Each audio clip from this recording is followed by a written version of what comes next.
হিরোইনের সাথে এই তৃতীয় লিঙ্গের 3টা হিজড়া, এদের সাথে আমি জড়িত থাকতে চাই না। আমাদেরকে মেরে ফেলে দেওয়ার হুমকি দিচ্ছিল, আমরা এদেরকে আইনের আওতায় নিয়ে আসার জন্য অনুরোধ জানাচ্ছি। হুমকি দিয়ে যাচ্ছে যে তোদের রক্ত দিয়ে হুলি খেলবো, তোদের রক্ত দিয়ে হুলি খেলবো, তোদেরকে মার্ডার করবই, তোদেরকে বেঁচে থাকতে দিব না। এটা রিয়া হিজড়া প্রতিনিয়ত বলতেছে।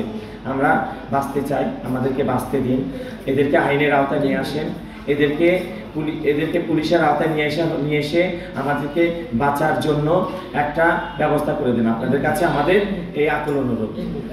ওনাদের যে পরেও একটা বিজনেস আছে, সেই বিজনেসের সাথে আমরা থাকতে চাচ্ছি না, আমি তার সাথে একমত না। কারণ ওনারা হলো মাদক ব্যবসায়ী। বৃষ্টি হিজড়া বিখ্যাত গাঞ্জা ব্যবসায়ী মহাস্থানের, এটা মহাস্থানের পুলিশ প্রশাসন সাংবাদিক সবাই জানে। আর রিয়া সে তৃতীয় লিঙ্গে যারা আছে তাদেরকে তুলে নিয়ে গিয়ে মুক্তিপণ নিচ্ছে লক্ষ লক্ষ টাকা, তাদেরকে মেরে ফেলে দেওয়ার হুমকি দিয়ে লক্ষ লক্ষ টাকা মুক্তিপণ নিচ্ছে। এগুলো যদি না রোধ করা যায় তাইলে হিজড়া সমাজ থেকে শুরু করে সাধারণ পাবলিকের মধ্যে একটা বিভ্রান্তি শুরু হয়ে যাবে বগুড়া শহরে।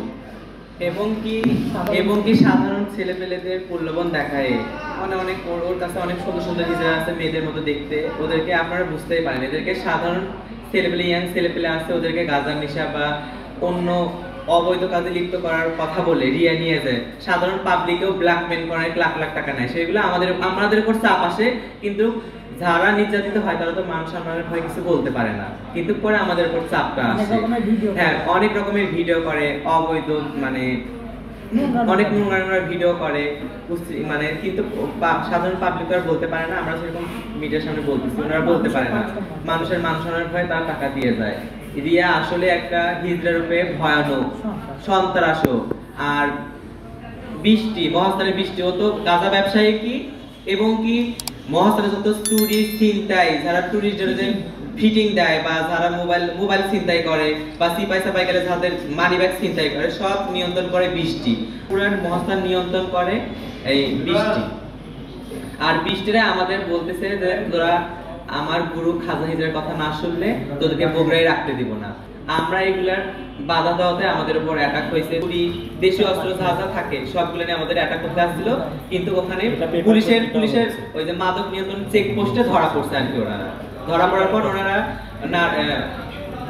নারুর ফাঁড়িতে জবানবন্দি দিছে যে দুই দলের সংঘর্ষে আমরা এই বগুড়া হিজড়াদের অপহরণ করতে আসছিলাম, সেটা পেপারও আছে, সবই আছে।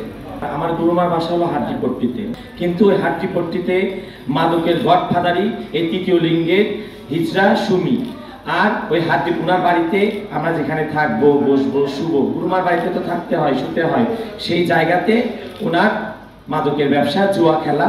আপনারা বিশ্বাস না করলে ওখানে গিয়ে দেখতে পারেন, আমার পুলিশ ভাইরা আছে, তারা গিয়ে দেখতে পারেন, ওখানে গিয়ে দেখতে পারেন, তদন্ত করতে পারেন যে ওই হাট্টিপট্টিতে খাজা হিজড়ার বাড়িতে কি হয়। লিঙ্গ জীবনে আসার আগে উনি ফেন্সিডিল ব্যবসায়ী ছিল, কিন্তু থানায় ওনার নামে এখনো মামলা আছে। এই বিষয়ে আমরা অভিযোগ করতে গেলে তারা আমাদেরকে মেরে ফেলে দেওয়ার হুমকি দিচ্ছিল। আমরা ওইভাবে ওই কথা শুনতে শুনতে আমরা এখন তিক্ততার মধ্যে চলে আসছি। আমরা এখন আইনের আওতায় আসছি, আমরা আইনের আওতায় আমরা পুলিশ ভাইদের কাছে ন্যায্য একটা বিচার চাচ্ছি। আমরা কোর্টে মামলা দিয়েছি, থানাতেও মামলা দিয়েছি, সেই মামলা এখন রানিং আছে। আর আমাদের যারা মার্ডার করতে এসেছিল 7টা যুবক আর 7টা মানে কিশোর গ্যাং, সেটা কিশোর গ্যাংয়ের সাথে জড়িত আছে রিয়া হিজড়া, বৃষ্টি হিজড়া, খাজা হিজড়া ওরফে সুমি। আমাদের শহরে থাকতো, হাট্টিপট্টিতে, উনি এখন নাই। উনি মামলা দেওয়ার পরে পালাতক আছে। এখন উনি গিয়ে ওনার ওই মহাস্থান রিয়া হিজড়ার বাসায় আছে, বিহারে আছে, রিয়া হিজড়ার বাসায় আছে। এখন ওখান থেকে প্রতিনিয়ত হুমকি দিচ্ছে যে বেঁচে থাকতে চাইলে আমাদের কথা শোন, বেঁচে থাকতে চাইলে আমাদের কথা শোন, হিজড়া হয়ে যদি ভালোভাবে বাঁচতে চাস আমাদের কথা শোন। আমি হিজড়া হয়ে বাঁচবো ভাই, আমি হিজড়া হয়ে থাকবো। আমার জন্য 10টা দোকান আছে, আমার জন্য 10টা হোটেল আছে, আমার জন্য 10টা ভাই ব্রাদার আছে, তারা আমাকে দিবে, আমি খাবো, আমার জীবনধারিতা করবো। এর জন্য আমার ইয়াবা, ফেন্সিডিল, হিরোইনের সাথে এই তৃতীয় লিঙ্গের 3টা হিজড়া, এদের সাথে আমি জড়িত থাকতে চাই না। এদেরকে আমি তীব্র নিন্দা জানিয়ে আমি আইনের লোকের কাছে, আমি আমার পুলিশ কমিশনারের কাছে, আমি আমার পুলিশ ভাইদের কাছে তীব্র নিন্দা জানিয়ে আমি এদেরকে আইনের আওতায় নিয়ে আসার জন্য অনুরোধ জানাচ্ছি।